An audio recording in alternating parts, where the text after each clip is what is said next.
Okay, so we're at Matthew 6, and we're going to look at verses 19 to 24. You're all familiar with this, treasures in heaven, okay? And in the last few weeks, we've been looking at Jesus' teaching about the importance of having a relationship with God as your Father in heaven, and about when we do good deeds, to do them for God, and to do them knowing that God will reward us, instead of trying to do them so that man's will reward us and trying to get props from other people. We've also seen how we've got to pray to our Father, and how regular do we get the idea that we're supposed to pray the Lord's Prayer? Once a week. Anyone any other ideas? No. Daily. Is it give us our daily bread? So you wouldn't once a week say, God, give me my bread for today, like we was looking at it, or bread for the coming day. So, it's a good thing to get in the habit of praying every day, but not in a religious manner, of course. You've got to mean it when you pray it. And Jesus now moves on. He's talked about the prayer thing, and now he's moving, kind of repeating in a way something he suggested before the Lord's Prayer, where he's saying about not doing things to get treasures from people, in a sense, but doing them to get treasure from God. So we're going to look at today how to get treasure in heaven.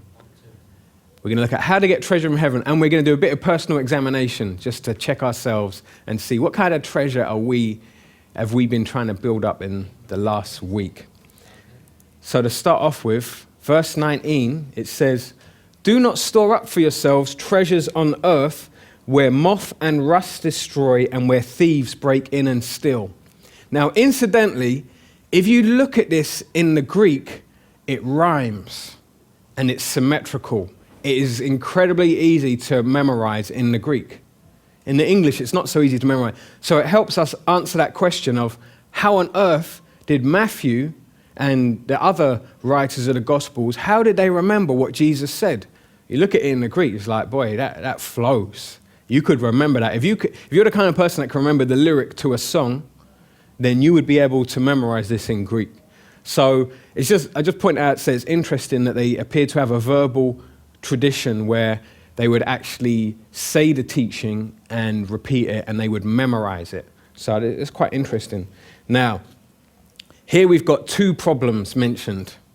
The first problem, right, is when it says, "Do not store up for yourselves." Those of you who were in the Greek class yesterday will know this.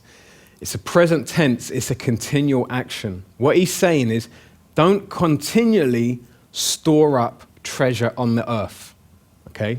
So Jesus is saying, don't do that. Don't do that continual thing of continually trying to store up treasures on the earth.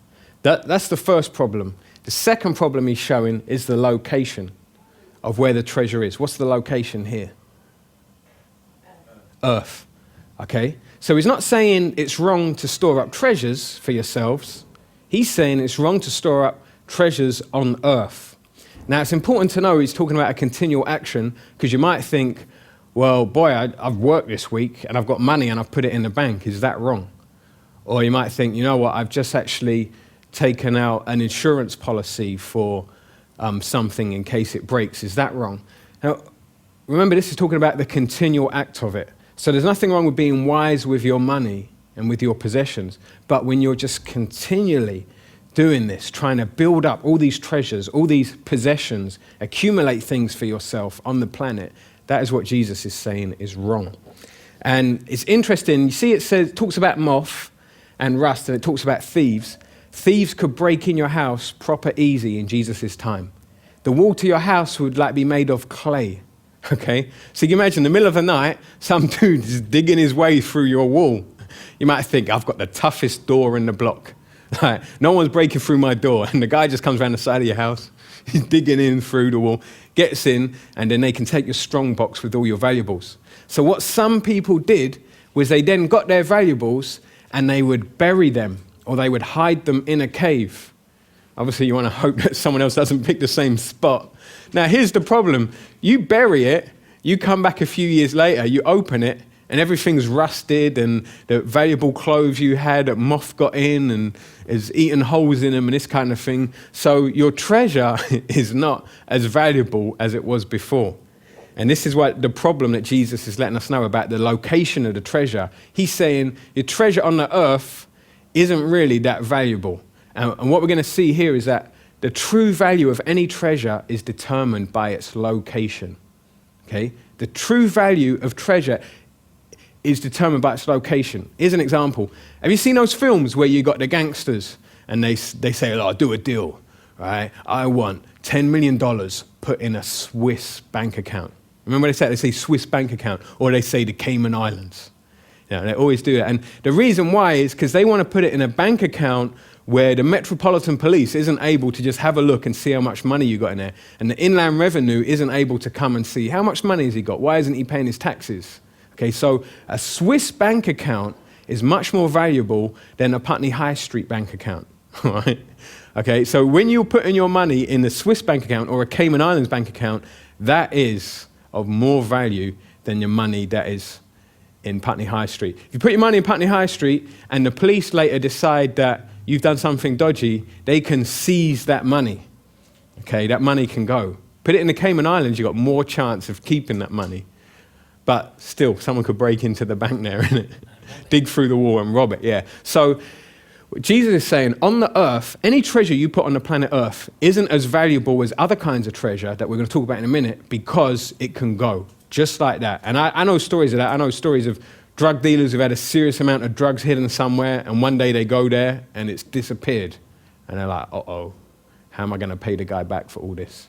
I know people who've had really nice cars and suddenly the car has got smashed up and they haven't quite got all their money from the insurance, people's houses who have burned. There's loads of ways we can lose our treasure. And I had a friend in Albania who something was, I think it was stolen. It was quite bad. And we were like, she must be really shooken up. It might even have been her car. And I was like, are you okay? And she said, hey, it wasn't anything eternal.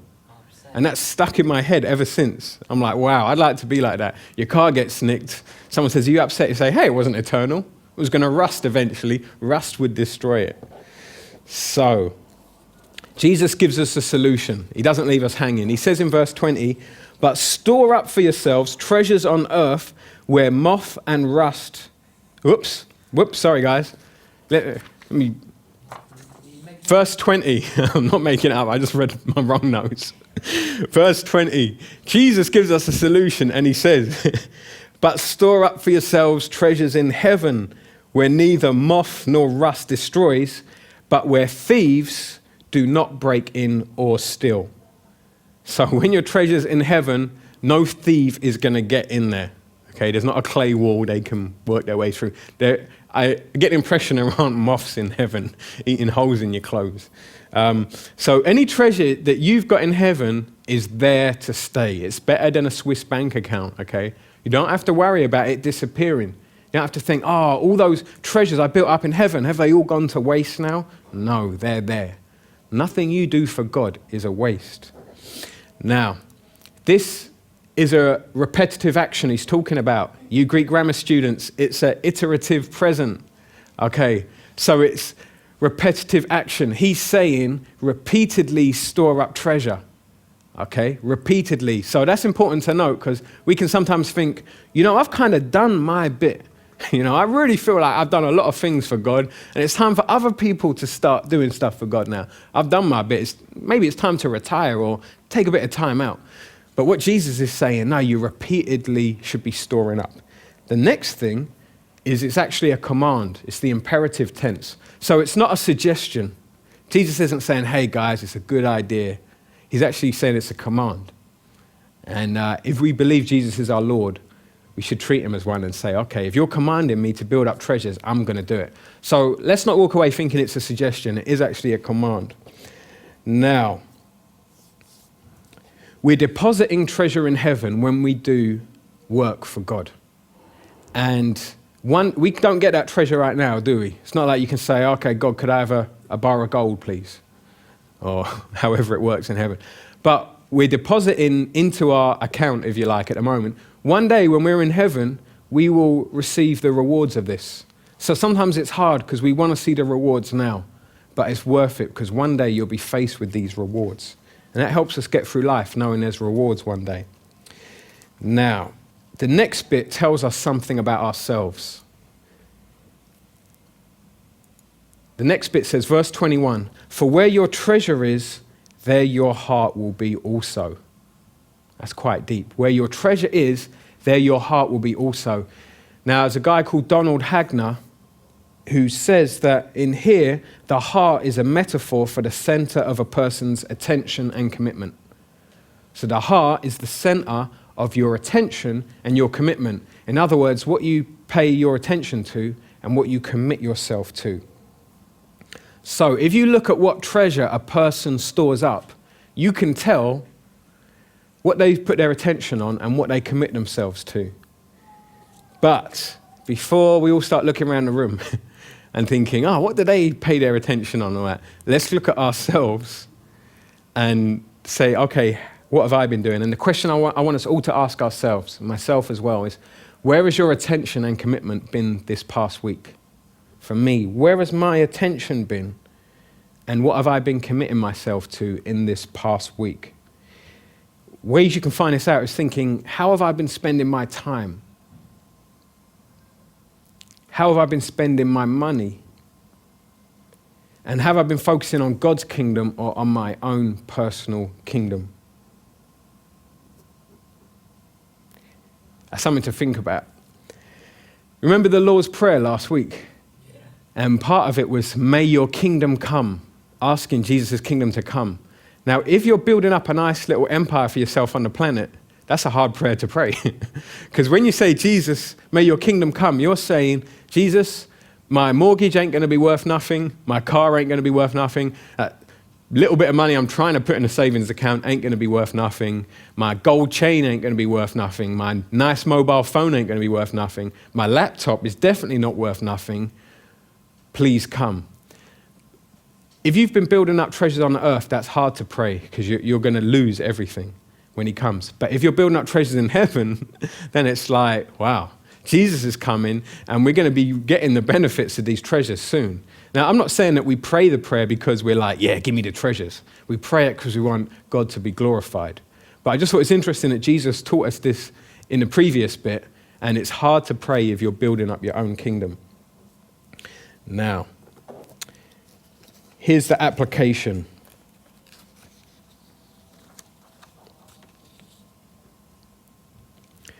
Let's make sure that throughout the week we're repeatedly serving God and storing up treasures in heaven, repeatedly, not just on Sunday, not just on Monday. And we've got to make sure we're doing it more than we're building up our treasures on the earth. We should be able to, at the end of the week, like next Sunday, look back. In fact, I might even ask a question to remind you next week, just to look back for yourselves and personally ask yourself, in the last week, was my priority God or was it myself? And if we can't say that this week, then you don't need to beat yourself up, but just make it your priority for this next week then, for our priority to be serving God rather than ourselves. It might be we need to adjust our timetables. Might be you need to even write yourself a timetable about how you're going to spend your week. Might be we need to help someone out in need. Might be we need to forget about something that we're working on, spend time helping someone else, or spend time studying the Bible, or spend time doing outreach of some sort. Maybe going to Bible studies. Something to pray about. God, how do you want me to spend my time this week? All the things you do for God, you're going to get a reward for in heaven. So sometimes we think, is there any point to this? You can pray and think, is there any point to my prayer? Everything has an effect that you do. You know the law of cause and effect. Every action has a reaction. Well, everything you do for God is going to have an effect, so it's worth it. Some things I suggest is giving money. Giving money is a good thing to do. I told you the other week, I used to go to a church where people would just hug you and give you money, slip money in your pocket you didn't even realize. I think that's a really good thing. If you know there's someone who is strapped for cash, you can slip money in their pocket quite often without them even noticing. And that's the best way to do it, because then you definitely get your reward from God rather than doing it for the praise of men. I'd love to see that going on if there's anyone who's in need. The other thing is helping people. Like if someone's got work they need done on their house, or someone's got a problem, they need someone to go with them to see their bank manager, or get a passport sorted, that kind of thing. Those are things where as a church we should be helping one another, building up treasures in heaven.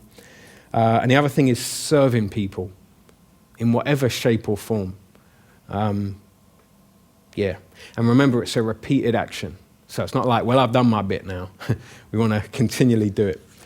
Now, moving on. Next verse. It says, the eye is the lamp of the body. So then, if your eye is clear, your whole body will be full of light. Now, if you think that's hard to understand, you're in good company. Because I found it well hard to understand. Because this is not language we use these days. You don't see people chatting to one another saying, well, bruv, the eye is the lamp of the body. And I'm going to try and break it down to make it easier. First thing to note here, Jesus is saying that the eye lets light into your body. Now this is deep because in those days people thought the eye gave out light. They thought light came out of the eyes. Jesus is letting you know that the eyes admit light. They let light in. So he knew his stuff. He would have done well at biology. So that's interesting. Now he's saying the light lets light into your body.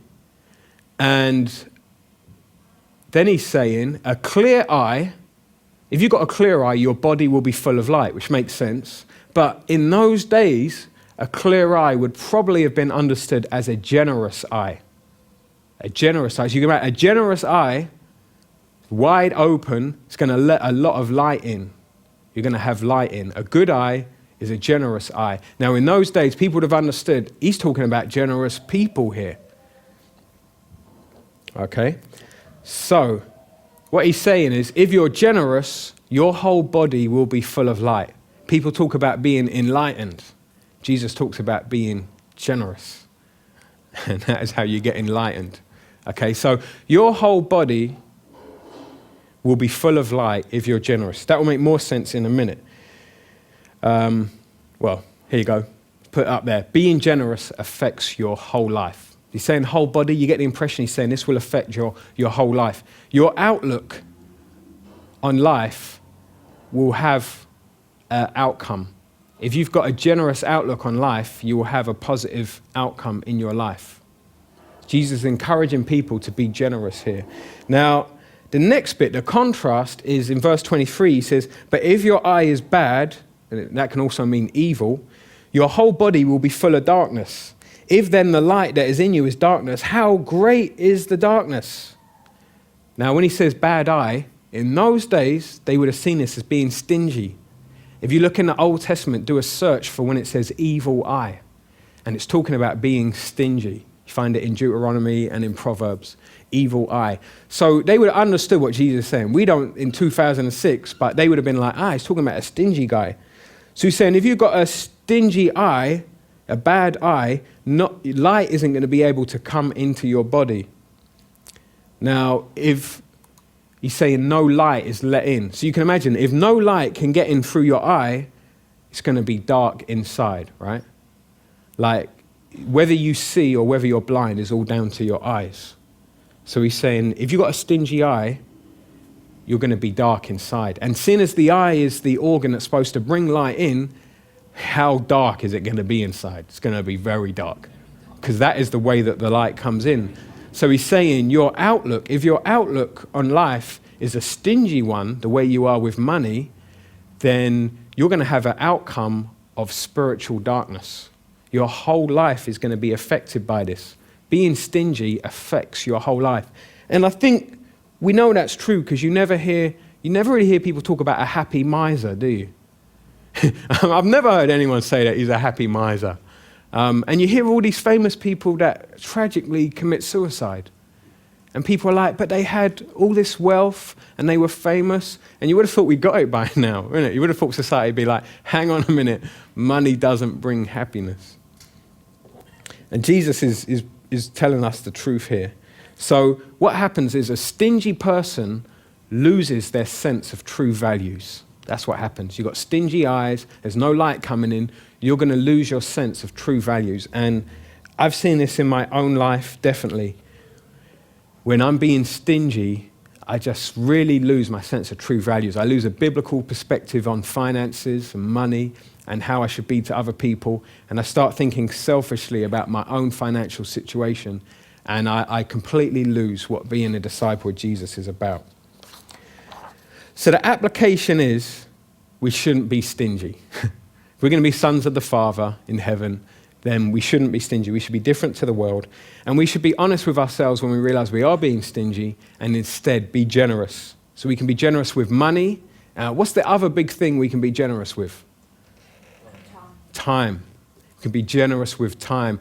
A lot of times when you ask people what was a really meaningful thing someone did for you, more times someone doesn't say, oh, it's when someone gave me 200 quid to help me out of a jam. More times it was when someone actually really took a lot of time out to help me out. Giving up time is one of the greatest things you can do for people.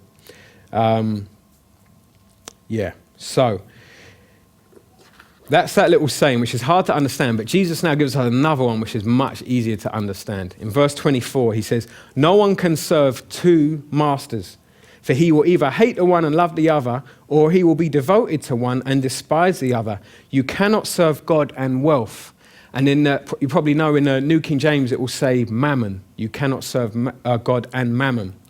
Now when it says serve, the Greek word is doulo. Now this is from the word slave, doulos. You've probably heard that before. And it means to act as one in total service to another. What I want you to remember is the total service bit. Okay? When it says serve two masters, we think these days of serving and servants and just a guy with a tray going, there you are, sir, and that kind of thing. In these times, they would have understood it as slaves, a slave who gives total service to another. So you can understand what he's saying here. You can only give total service to one master.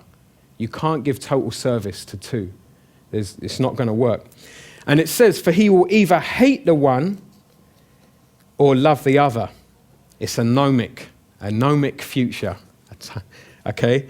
It's a timeless truth, and because it's future tense, what it means is it's worded this way. He would be expected to hate one, and he would be expected to love the other.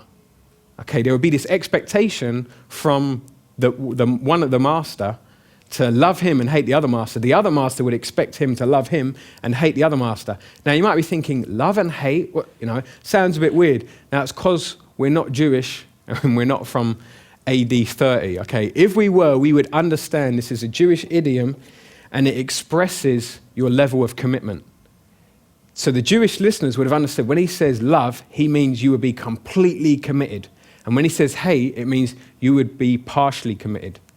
Now it's useful to know that because later in Matthew when we see about him hating your mother and father, and you realize that he's not saying you got to hate your mother and father, but he's saying your commitment to God has to be more than your commitment to your mother and father. So they would be expected to be absolutely committed to one master and expected to be partially committed to another. You have to devote to one and despise the other. Which one are you going to choose? Obviously, what Jesus is alluding here is that you've got to devote yourself to God or you've got to devote yourself to money, and you have to choose. And money, he says mammon because he's personifying money. Mammon means wealth, and when you look at the root meaning of it, which often they have to do with Aramaic and Hebrew words because it's such an ancient language, it's hard to work out what words mean. When they look at the root of it, it appears to mean what you put your trust in. Okay, that's quite deep there. So wealth, Jesus is personifying it and saying, this is the dude you put your trust in, mammon. So he's saying, if you're going to follow mammon, if you're going to follow money and wealth is expecting you to devote yourself to wealth and to despise God. That's deep. But God is saying, no, you've got to devote yourself to me and despise wealth.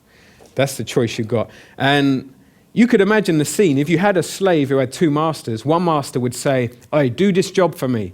And they'd say, oh, I will as soon as I finish the job for my other master. Now he's going to say, no, do my job first. He'd do it, then the other master will say to him, why did you do his job first? You've got to work for me. And that is what it would be like being a Christian that is trying to get wealthy, continually build up possessions, but be a disciple at the same time. So, the application, and this is just to sum everything up. One way to apply this in the wrong way, and I think it's kind of obvious, if you're going to serve mammon, one of the ways we do this is getting into debt. Now, I'm not trying to throw any rocks at anyone here, because I know about getting into debt. And I'll tell you how it starts off. Step 1 is wanting something, okay? Step 2 is taking out a loan to buy it, right? It's so easy these days, isn't it? They don't even seem to care anymore. Back in the day, you have to have an interview, check that you've got enough money. These days, there's people doing adverts saying, completely broke, criminal record, not even a house to live in, we will give you money. 100% interest, that kind of thing. People are quickly ringing up, and then I'm almost there. So people take out a loan. Step 3, you start paying out that loan, and the interest seems to get higher and higher every second. Step 4, you work more hours at work because you've got to pay off the loan that is strangling you. Step 5 is you say, I can't come to the Bible study, I've got to work. Step 6, I can't do evangelism because I've got to work. I can't do outreach, I've got to work. Step 7, I can't help anyone at church because I've got to work. Oh, but mate, I'm moving house. I haven't even got a car. I'm sorry, mate, I've got to work. Remember that thing I bought? Yeah, still paying it off.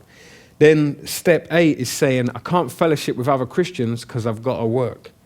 Step 9 is, you don't go to church anymore because you're working. Step 10, you've now gone so far you don't even realize that you're completely serving mammon and you're not serving God anymore. Now, this is a very easy progress to go through. And I'm certainly not trying to point any fingers at anyone in this room. I'm just saying this is a generic process that people go through. We're brought up in debt culture these times. And we end up serving mammon, and it compromises how we are in life. And you end up just thinking about paying off your debts when there could be someone who needs money more than you, and you maybe should slip them a $5. Here's a saying from Spurgeon. This is what he said. Earn all you can. You think, huh? He said, earn all you can. Then he said, save all you can. It's like, oh, good. He wants us to save our money. Then he says, then give all you can.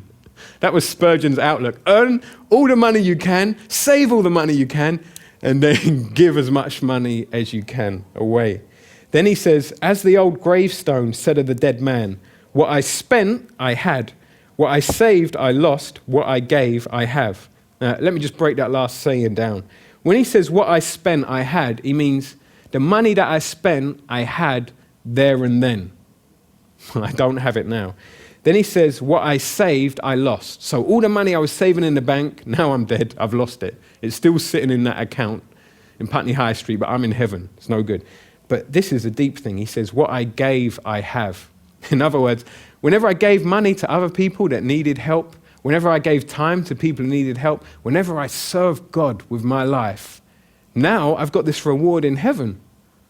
So that can completely change your philosophy on life. For me, that challenges me, my philosophy on life. When I'm thinking about, okay, how am I going to pay my bills? How am I going to be able to buy the nice things that I want? How will I be able to go on a holiday and these kind of things? And then it's like, well, you can't take these things to heaven, but you can send stuff ahead of you to heaven. So let's decide how we're going to serve God in this next week and build up treasures in heaven. It might mean spending more time praying. You all know how to pray. We looked at the Lord's Prayer. It's not the only way to pray, but it's a healthy way to pray. That could mean saying, I'm going to spend X amount of time every day praying. I don't know who's a morning person in here, but I know it's normally a minority of people. But I'd suggest, why not try just saying, I'm going to spend 5 minutes praying in the morning. Even though my head is killing me and the coffee doesn't seem to be kicking in, I'm just going to spend 5 minutes praying, see what happens. Could be meaning we need to commit more time to serving God. There might be a way we can do that in the week where we say, God, I just want to commit more time to serving you this week. Please speak to me, show me how I can serve you this week. It might mean working less hours. There was a famous guy who said that a man should work as many hours as he needs to feed his family and spend the rest of the time being with God, reading his Bible and praying. That was his philosophy. It might mean buying less things. That's the best way of saving money, isn't it? Don't buy as many things. In England, we chat about poverty and yet continually buying things. And there's people in India that they see a rich guy throw out the cardboard box from his new washing machine and they're like, hey, that's another room for my house. So in England, we ain't really got an excuse when we chat about poverty. It may mean giving money to someone to help them out. Might mean sending some money to India. If you can find a good organization where you know that money's going to be spent well. Might mean cooking a meal for someone. That's an easy way to serve people. So remember, we can't take money into heaven, but we can build up treasures in heaven. We can send stuff on ahead. And ultimately, we want to do these things anyway, not because we want to build up treasures, but because we want to serve our Heavenly Father.